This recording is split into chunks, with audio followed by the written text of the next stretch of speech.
یاد رکھیے گا بعض لوگ اسے غیر معتبر واقعات بیان کرتے ہیں، غیر معتبر قصے بیان کرتے ہیں حضرت ایوب علیہ السلام کے متعلق، اور کہتے ہیں کہ معاذ اللہ کہ ایوب علیہ السلام کو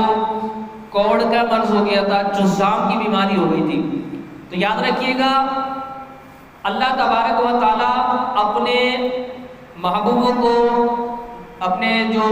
انبیاء کو جن کو مبعوث فرمایا اللہ تبارک و تعالیٰ نے، ان کو ایسی بیماریوں سے دور رکھتا ہے کہ جس سے لوگ حقارت کی نظر سے دیکھیں، لوگ جس سے دور بھاگیں، ایسی بیماری میں انہیں مبتلا نہیں کیا جاتا۔ تو ایوب علیہ السلام کو بھی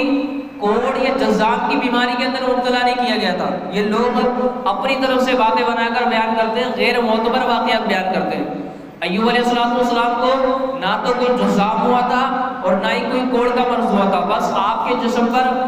پھوڑے پھنسیاں ہوئے تھے، آبلے ہو گئے تھے بہت زیادہ، یہ بیماری آپ کو ہوئی تھی بس، اس کے علاوہ کوئی دوسری بیماری آپ کو نہیں تھی۔